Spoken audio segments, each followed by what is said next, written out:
तो हेलो दोस्तों, कैसे हैं आप लोग। 24 जनवरी 2023 में हिडनबर्ग एक रिसर्च नाम की अमेरिकन कंपनी ने एक रिपोर्ट निकाली। बहुत बड़े और भारी ब्लेम लगाए गए इंडिया के सबसे रिचेस्ट पर्सन गौतम अडानी पर।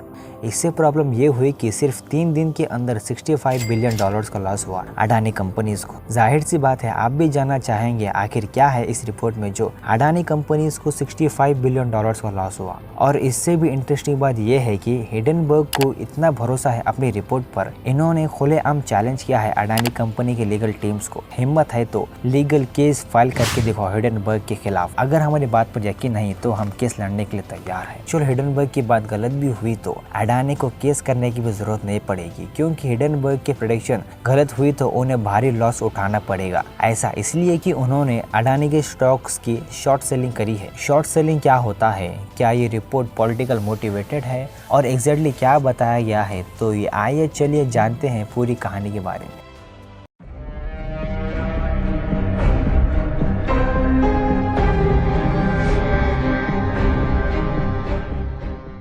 इंडिया में तो अडानी जी को हर कोई जानता है। हिडनबर्ग रिसर्च कंपनी को आप लोगों ने पहली बार सुना होगा, तो इस कंपनी के बारे में थोड़ा डिटेल में जानते हैं। हिडनबर्ग को 2017 में शुरू किया गया था नेथन एंडरसन इंसान के द्वारा। ये आदमी ने प्रोफेशन से चार्टर्ड फाइनेंशियल एनालिस्ट और चार्टर्ड अल्टरनेटिव इन्वेस्टमेंट एनालिस्ट है। ये एक प्रोफेशन का नाम है, सुनने में कितना डेंजर सा लग रहा है। ये एक फाइनेंशियल एनालिस्ट है।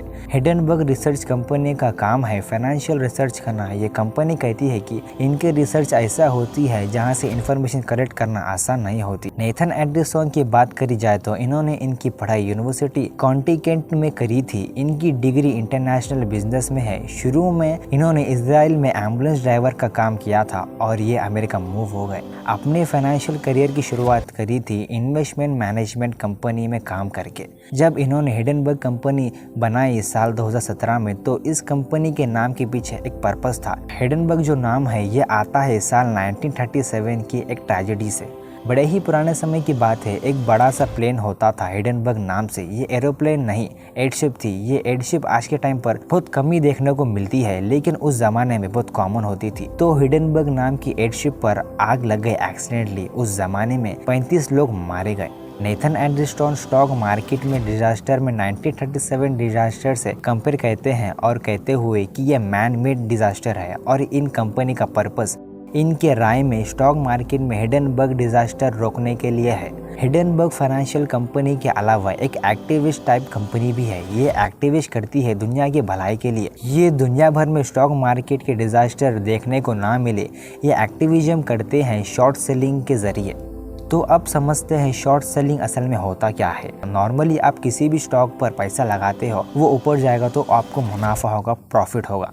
शॉर्ट सेलिंग में आप इस उम्मीद से पैसा लगाते हो कि स्टॉक प्राइस जितना नीचे जाएगा आपको उतना प्रॉफिट होगा, उतना मुनाफा होगा। जाहिर सी बात है, ये आप तभी कर पाओगे, आपको उम्मीद है इस कंपनी का स्टॉक प्राइस नीचे जाएगा, जब आपको लगता है कोई कंपनी ओवर वैल्यूड है। तो शॉर्ट सेलिंग से भी पैसा कमाने का एक तरीका है और इसको हिडनबर्ग मना भी नहीं करता है। हिडनबर्ग कंपनी का कहना है कि हम पहले फाइनेंशियल रिसर्च करके कंपनी के फ्रॉड को एक्सपोज करेंगे। हम जिस कंपनी को एक्सपोज किया है उसी कंपनी में हम पैसा लगा के शॉर्ट सेलिंग करके हम पैसा कमाएंगे और दावा लगाएंगे इस कंपनी का स्टॉक भी नीचे गिरेगा और इसके फ्रॉड के चलते हम पैसा भी कमाएंगे। लेकिन यह काम बड़ा ही रिस्की है, क्योंकि शॉर्ट सेलिंग इतना भी आसान नहीं है। मान लो आपने 2000 रुपये सैमसंग के स्टॉक पर लगे और सैमसंग का स्टॉक 0 हो गया, तो आपके 2000 रुपये लॉस हो गए, नुकसान हो गए। शॉर्ट सेलिंग करते वक्त आप इस पर पैसा लगा रहे हो कि वो स्टॉक कितना नीचे जाएगा। अगर वो नीचे चला गया तो आपको प्रॉफिट होगा, मुनाफा होगा। अगर वो नीचे जाने के बदले ऊपर चला गया तो वो ऊपर कितना भी जा सकता है, 100% जा सकता है, 200% जा सकता है, 300% जा सकता है। अगर आपने 2000 रुपये लगाए शॉर्ट सेलिंग में तो उसका नुकसान 20,000 भी हो सकता है, 2 लाख भी हो सकता है अगर वो स्टॉक इतना ऊपर चला गया तो।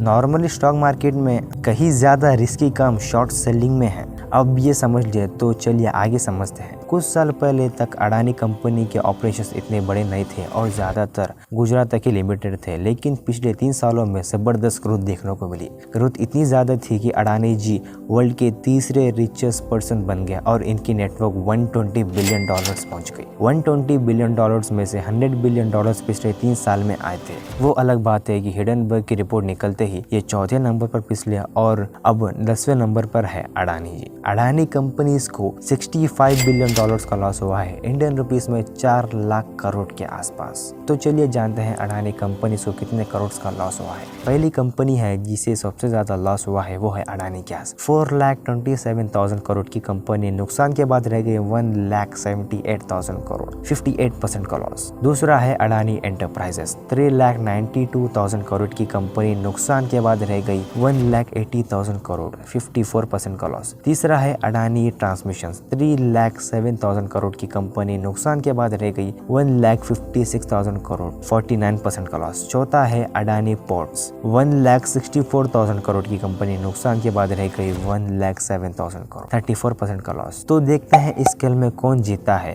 अगर आपको वीडियो अच्छा लगा या फिर आप इस चैनल पर नए हो तो चैनल को सब्सक्राइब करके वीडियो को लाइक करना। मिलते हैं अगले वीडियो में।